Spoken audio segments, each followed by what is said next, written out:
साजे पूछे हो रामा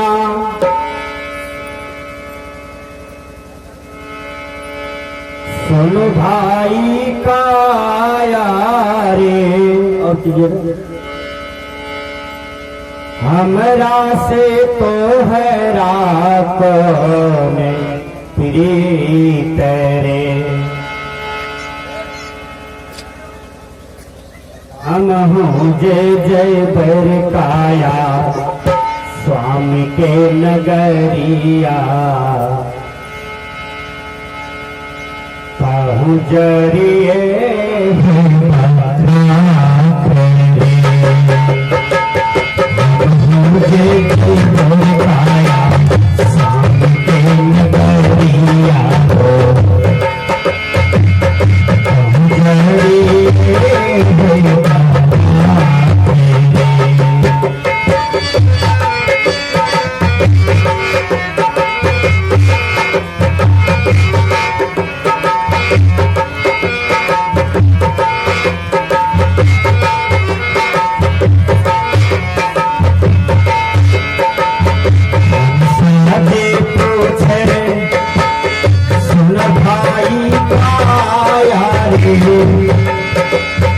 हमरा तो हैरा कैसन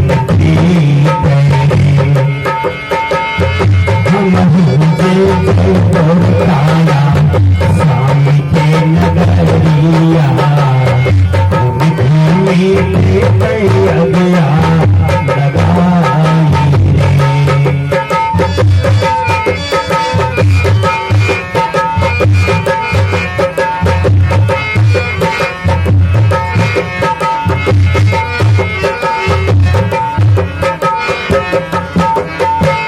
लड़का हमसे कहता है गुरुजी हमको भट्टा बाजार जाना है क्योंकि मैं उस समय पूर्णिया में था जीवन ज्योति केंद्र में और वहीं से मेरा ग्रेजुएशन फाइनल हुआ गुरुजी के ही संरक्षण में। तो मैं गुरुजी को मेरा गुरुजी डायबिटीज पेशेंट है उसके लिए करेला लाना पड़ता था बाजार से। मैं करेला लेने के लिए जा रहा था जनता चौक। जब जनता चौक पर एक लड़का कहता है बाबा हमको भट्टा बाजार की तरफ जाना है रास्ता बताइए सुबह सुबह की बेला मैंने बताया। तो वो लड़का भट्टा बाजार की ओर चलता है। उधर से काफी स्पीड में एक और गाड़ी आ रही थी 4 चक्का लड़का वहां से टकरा जाता है। जो लड़का 2 मिनट पहले हमसे बात किया था वो लड़का का मोटरसाइकिल घुलटा हुआ है और अपना 4 जीप आलू के चोखा के तरफ बन करके रोड पर घुलटा हुआ है। हम हो जेवर काया स्वामी के नगरिया घूमी घूमी देखो अगिया लगाए रे। ये शरीर में जब जवानी आता है तो लोग जवानी को निहारता है बार बार दर्शन करता है आईना के पास जाता है अपनी हार चांद को देखता है तो मैं सुंदर लग रहा हूं कि खराब लग रहा हूं। याद रखो व्यक्ति अपना कर्म से सुंदर होता है जिनका कर्म अच्छा नहीं है वो छुछुंदर हो जाता है। जो कर्म से सुंदर है तो वो सुंदर है जो कर्म से सुंदर नहीं है तो वो छुछुंदर कहलाता है। जैसे छुछुंदर को कोई आदमी भात और सब्जी खाने देता है कोई बर्तन के पास जाने देता है छुछुंदर का दर्शन भी अपशगुन मानता है। उसी प्रकार जिस आदमी का कर्म अच्छा नहीं है उसको छुछुंदर की गिनती में माना जाता है। एक बात मैं बता देता हूँ जिस आदमी का मन इंद्रियां हर दृष्टि गलत है वो आदमी को कोई समाज में बैठने तक नहीं पूछता है। इंग्लिश के विद्वान ने कहा good character is the man foundation of life. If wealth is lost, nothing is lost. If health is lost, something is lost. If character is lost, everything is lost. धन खोया तो कुछ न खोया शरीर का स्वास्थ्य खोया तो कुछ खोया लेकिन जिस मनुष्य का चरित्र गिर गया उसका सर्वनाश हो जाता है। चरित्र मनुष्य का मूल संपत्ति होता है इसलिए चरित्र रूपी संपत्ति की रक्षा करना चाहिए। अपने मन इंद्रियों को संयम रखना चाहिए। आपके देश में स्वामी विवेकानंद आया। स्वामी विवेकानंद बहुत बड़ा स्वामी था। तो स्वामी विवेकानंद अमेरिका की धरती पर गए और वहां पर भाषण देकर के वो इंडिया आए। इंडिया जब आ गए तो अपने रूम में लेटे हुए थे। विदेश से एक लड़की आई स्वामी विवेकानंद की परीक्षा लेने के लिए, और विदेश से जो एक लड़की आई तो महासुंदरी थी। वो सुंदरी कहती है स्वामी विवेकानंद से कि मुझे आपके जैसा पुत्र चाहिए। स्वामी विवेकानंद ने कहा तो इसके लिए तो शादी करना होगा, हम शादी तो नहीं कर सकते हैं। यदि तुम हमको बेटा मान लो तो तुमको मेरे मुझ जैसा पुत्र क्षण में ही प्राप्त हो जाएगा, और यदि हमको बेटा नहीं मानते हो तो तुमको बेटा पाने में लगभग 20 साल लग जाएगा। तो तुम हमको बेटा मानते हो तो अभी बेटा मिल जाएगा, और यदि बेटा अपनी साचा से देखना चाहते हो तो 20 साल देरी हो जाएगा। ये है आपकी भारतीय संस्कृति की सभ्यता, इसी को चरित्र कहते हैं। आप अपने चरित्र को किसी भी स्थिति में न गिरने दें। आपका चरित्र ही संसार में मूल संपत्ति है।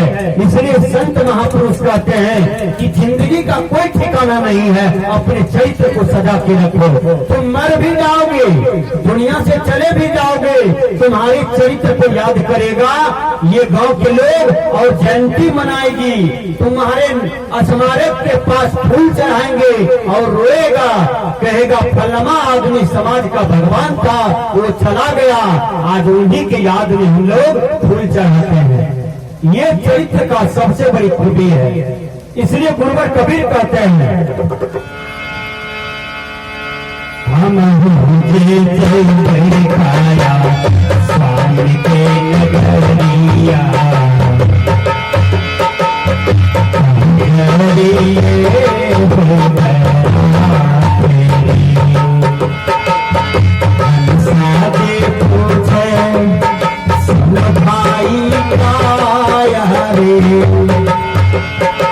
मरा तो रास्ते खाया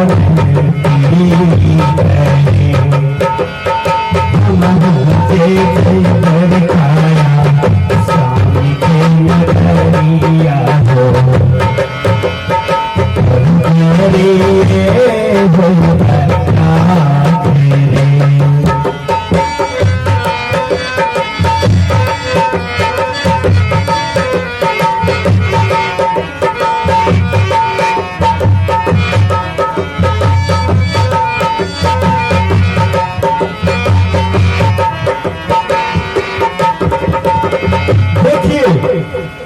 ये सब मुसाफिर है यहाँ पर। ये आपका देश न है। जैसे आपका बेटा पंजाब दिल्ली जाता है ना, तो ध्यान रहता है कि हमारा घर मैखंड है, हमको एक दिन मैखंड ही जाना पड़ेगा, ध्यान में हमेशा रहता है। और जब गाड़ी पर चढ़ता है, मैखंड में उतर जाता है, तो उसकी आत्मा भर जाती है, यही मेरा गांव है, यही मेरा जन्म हुआ था। उसको यहाँ जितना शांति मिलेगी वहाँ उतना शांति नहीं मिलेगी। क्यों? ये देश उनका है, ये घर उनका है, ये गांव उनका है। उसी प्रकार यहाँ सब परदेसी है, सब मेहमान है। यहाँ केवल सब कर्म करने के लिए आया है। एक दिन कर्म करता है फिर चला जाता है। इसलिए संत महापुरुष कहते हैं कि तुम जो कर्म करते हो वही कर्म का परीक्षा भगवान लेगा, कि तुम क्या सब धरती पर किया, पाप किया कि पुण्य किया, उन्हीं का हिसाब तुमको मिलेगा। विचार कीजिए। और जैसा कर्म करता है उसी ढंग का उसके जीवन में फल आता है। इसलिए गुरुवर कबीर कहते हैं चाहे जाना हो मिले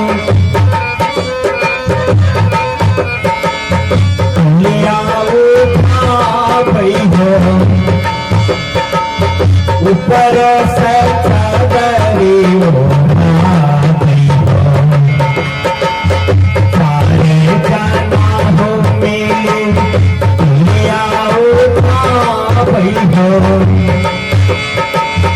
ऊपर से चादरी। एक आदमी 10 एकड़ में गेहूं लगाया, खेत जा रहा था, आर के बगल में गेहूं सांप बेचारा लेटा हुआ था। उसका पैर पड़ गया, उसी के पीठ पर बेचारा उलट करके डस दिया। घर आते आते वृंदावन बिहारी लाल हो गया। बेटा को कहा था, बेटा गेहूं बेच करके इस बार हम बहुत बड़ा बड़ा चीज लेंगे, घर में जो चीज नहीं देखे हैं कभी, बढ़िया पलंग लेंगे, बढ़िया टीवी लेंगे, बढ़िया बढ़िया घर में सजावट की वस्तु लेंगे। बेचारा को गोहमन सांप छुआ, वृंदावन बिहारी लाल हो गया, मन की बात माने रह गया। तो सब चीज की गारंटी है दुनिया में, लेकिन आपके जीवन का कोई गारंटी नहीं है। ये खुट्टा की गारंटी है, ये मकान को भी गारंटी है, इंजीनियर लेगा गारंटी, रोड की गारंटी है, एक एक विषय वस्तु की गारंटी है, लेकिन आपके जीवन की कोई गारंटी नहीं है। कब खत्म हो जाएगा, कब विनाश हो जाएगा, कब कौन मर जाएगा, ये बात कोई नहीं जानता है। इसलिए तुम मनुष्य बने हो, मनुष्य होके दुनिया में आए हो, तो अपना कर्म करो। जिस कर्म से कल्याण होता है, जिस कर्म से मुक्ति मिलता है, जिस कर्म से आनंद मिलता है, वह कर्म कीजिए, नहीं तो जहन्नुम में जाना है। एक पंडित जी के पास एक सुंदर लड़की थी, ध्यान से सुनिए। पंडित जी 10-20 गांव गया बर खोजने के लिए, नहीं मिल रहा था बर। कहीं लड़का मिला तो घर नहीं मिला, घर मिला तो लड़का नहीं मिला। बहुत जगह मेहमानी गया, लेकिन कहीं कुछ नहीं मिला। एक जगह लड़का मिल गया तो पंडित जी को जच गया कि वाह, हमारी बेटी सीता के तरह दुल्हा भी राम मिलिए गया। देखिए पंडित जी का हृदय बड़ा खुश हुआ। पंडित जी को मने मन पसंद हुआ कि मोह को देखते हैं, एक बार 2500 टका हाथ में दे देंगे, कहेगा वाह जच गया लड़का। आप तो 500 देते हैं, और पंडित जी का हम 2500 टका देंगे, मुझे देखा है। देखिए तो वो पंडित जी को जब जच गया, 2500 टका भी दे दिया। लड़का कुर्सी पर से उठा, सब मेहमान को प्रणाम किया, पंडित जी को प्रणाम किया। पंडित जी कहते हैं बेटा खुश रहो। अच्छा बेटा एक बात बोलो, कहा क्या? कहा यहाँ तो सब न है, तुम में कोई दुर्गुण नहीं न है, तुम हमारे बच्चिया के योग में बर हो, बड़ी बेजोर सेटिंग हुआ दोनों का। अच्छा बेटा जितना तिलक लोगे हम देंगे, लेकिन तुम में कोई दुर्गुण नहीं है। कहा पंडित जी दुर्गुण है, एक दुर्गुण है, वो क्या है? कहा हम कभी कल प्याज खाते हैं। खबर प्याज तो सब खाता है, बबियो भोज में प्याज दिया नहीं दिया था, का प्याज तो सब खाता है, ये कौन दुर्गुण है? का पंडित जी ये तो एक नंबर का दुर्गुण है कि हम प्याज खाते हैं। का दूसरा दुर्गुण, का हम ब्याज खाते हैं, ब्याज बोय संयोग आका जो ब्याज। का ब्याज क्यों खाते हो? का ब्याज इसलिए खाते हैं, इंग्लिश के विद्वान ने कहा my stomach is not a graveyard that I sell in dead body. आपका पेट कब्रिस्तान नहीं कि आप मुर्दे खाएं। मुर्दा का जगह कब्रिस्तान में होता है, श्मशान घाट में होता है। दुर्भाग्य है कि ये मनुष्य इतना सुंदर मुंह से मुर्दा की चाम को खाता है, गरम मसाला देकर के। ये दुर्भाग्य है, विचार कीजिए। अरे बकरी मर गई तो मुर्दा नहीं हुआ, कुत्ता मर गया तो मुर्दा नहीं हुआ, नेरिया बिल्ली मर गई तो मुर्दा नहीं हुआ, बैल गाय मर गया तो मुर्दा नहीं हुआ, खाली लोगे मुर्दा होता है। ये सब तो मुर्दा होता है। एक मुर्दा को आपका श्मशान घाट में सब आदमी जाके जलाते हैं, आग पानी छोड़ते हैं, 13 दिन तक क्रियाक्रम करते हैं तो शुद्ध मानते हैं। लेकिन जो बकरी को मार के खाते हैं, वो बकरी तो मुर्दा है। अब उस बकरी के मांस आप पेट में रखे हैं, आपका पेट श्मशान घाट है, जो मुर्दा को इस पेट में रखते हैं। विचार कीजिए। अरे आपको खाने के लिए भगवान सेब, अंगूर, किशमिश, छोहरा, बेदाना, मनक्का, दाल, भात, घी, अचार, पापड़, दूध, दही, कितना कितना विटामिन विटामिन प्रोटीन है, लेकिन फिर भी आप बकरी को खाते हो, लागने लगता है। मछली जो पैखाना खाती है, नेटा खटास कोफ पीत बात मुर्दा मछली खा जाती है और उसको याद खा लेते हैं, इसको विवेक तो नहीं कहा जाएगा। इसलिए संत महापुरुष कहते हैं कि तुम मनुष्य बने हो, तुम मनुष्य वाला भोजन करो। पंडित जी कहते हैं कि बेटा और क्या दुर्गुण है तुमने? कहा हम प्याज खाते हैं, ब्याज खाते हैं, तीसरा नंबर में कहा हम मांस खाते हैं। कहा मांस क्यों खाते हो? कहा मांस खाने में आनंद आता है, मसाला पड़ता है ना तो और मजा आ जाता है। कहा तुम मांस भी खाते हो? अच्छा कोई बात नहीं, चल सकता है। अरे सुनिए पंडित जी, चौथा नंबर का दुर्गुण भी तो सुनिए। मांस जब खाते हैं ना तो मजा नहीं आता है, तब शराब भी पीते हैं तब मजा आता है। क्या तुम शराब भी पीते हो? इंग्लिश के विद्वान ने कहा smoking is injurious to health, do not smoke.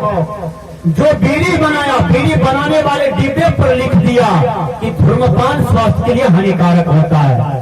पुड़िया खाने वालों, गुटखा खाने वालों, वो भी पॉकेट पर लिख दिया, पुड़िया पर लिख दिया कि इनका सेवन करने से कैंसर हो सकता है, सावधानी कर दिया। आप पढ़ते लिखते हैं, शिक्षित है, तो उसमें भी तो पढ़िए कि जब गुटखा खाने से कैंसर होता है, पुड़िया खाने से कैंसर आ सकता है, तो हम बकरी पिलाए थोड़ा है जो खा लेंगे। हम तो पढ़े लिखे लोग हैं, हम पढ़ेंगे, इनका त्याग कर देंगे। आज जवान जवान लड़का, 22 साल का लड़का, 25 साल का लड़का, 30 साल का लड़का स्मशान घाट में सड़ के मर गया, पुड़िया गुटखा के चलते। विचार कर लीजिएगा। इसलिए त्याग कर देना चाहिए। तो मांस नहीं खाना चाहिए, मछली नहीं खाना चाहिए, अंडा गंडा नहीं खाना चाहिए, मनुष्य को खीर खाना चाहिए, तस्मै खाना चाहिए, छाली खाना चाहिए, दूध खाना चाहिए, दही खाना चाहिए। आप ये सब खा करके मस्त रहोगे और गंदा भोजन नहीं खाना चाहिए। इसलिए गुरुवर कबीर कहते हैं, पंडित जी कहा कि तुम शराब भी पीते हो? कहा तब मजा आता है, तब बहुत मजा आता है। कहा और कोनो दुर्गुण है? कहा जब शराब पीते हैं तब वेश्यालय भी जाते हैं, तब और मजा आता है। पंडित जी ने कहा था कि हमको तो मालूम पड़ा तुम बहुत सुंदर हो जी, लेकिन तुम तो छुछंदरों से छुछुंदर हो। हम तुम्हारे अपने बेटी को तुमसे शादी नहीं कर सकते हैं, तुमको 1 टका भी तिलक नहीं देंगे, न शादी करेंगे। देखिए, तो व्यक्ति कर्म से सुंदर होता है, शरीर से सुंदर नहीं होता है। मैं बता देता हूँ, गुरुवर कबीर ने कहा, चारे जना हो लिया गई हो, ऊपर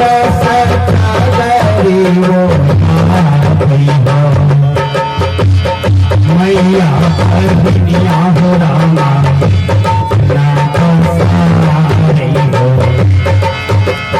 मैया दुनिया हो रामा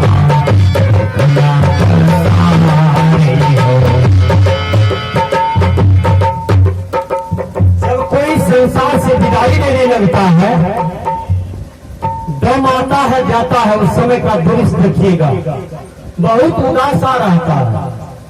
ये दोबारा भी हुचकी उठता है, बस ऊपर गया, सांस तो ऊपर चला जाता है, फिर लौट करके नहीं आता है। उस समय आपका कोई अपना हुआ? जब आप अनचिन्ह हो गए, उस समय कोई आपका अपना है? आपका आंख सबको देख रहा है, लेकिन आप नहीं पहचानते हैं ये अपना है कि पराया है। क्यों? क्योंकि कोई आपका संसार में अपना नहीं है, इसलिए सब पराया हो जाता है। मरने के बाद भी सब पराया हो जाता है।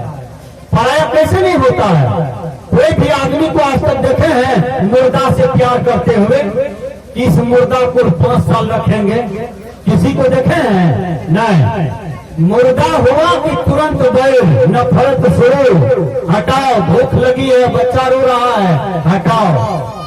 एक गांव में एक आदमी का पति अचानक डेथ कर गया। पत्नी थोड़ा गड़बड़ स्वभाव की थी, पति को ले गया जलाने के लिए, रास्ते में हो डाला। इधर पत्नी बैठ के दही चूड़ा खूब खा रही है आंगन में। विचार कीजिए वो कितना हिम्मतगर पत्नी थी, पति का लहासों नहीं जला, यहाँ आंगन में बैठ के पत्नी भर पेट दही चूड़ा खा रही है। विचार कीजिए, एक रत्ती भी शोक नहीं पति पर कि पति चला गया, अब हम कैसे इतना दिन गुजार करेंगे। दया तो लगना चाहिए पति पर, पति तो पति होता है ना, उनसे बढ़ के भी कोई दुनिया में नहीं होता है। समुच्चा सुख में साथी दुख में साथी मनुष्य का पति होता है। इसलिए संत महापुरुष कहते हैं पाछू से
कि तुम वहां मत जाओ, यहाँ मत जाओ, उससे मत हंसो, इनसे मत बोलो।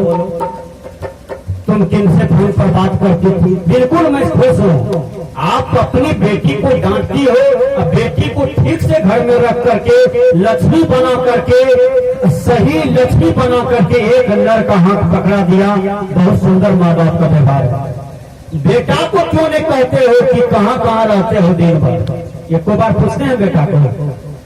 यदि बेटा कहीं बलात्कार कर दिया तो पूरे समाज की प्रतिष्ठा मिट्टी में मिल गई। तब क्या क्या होगा? पुलिस पकड़ेगा, प्रशासन आएगा, कारावास होगा, फांसी की सजा होगी। इसलिए बेटा को भी डांटना चाहिए। बेटी को डांटते हो, उल्टा काम करते हो। बेटा को ज्यादा डांटो, बेटा का मन ज्यादा बहकता है, इंद्रियां ज्यादा बहकता है। बेटा को खुले छोड़ते हो, बेटी को बांधते हो। विचार करो, हर आदमी बेटा पर भी नजर रखो कि अपना बेटा को भी हम देखें कि मन बहका है, इंद्रियां बहका है कि ठीक ठाक है, कि राम लक्ष्मण भरत शत्रुघ्न की तरह बुद्धि है तो बढ़िया है।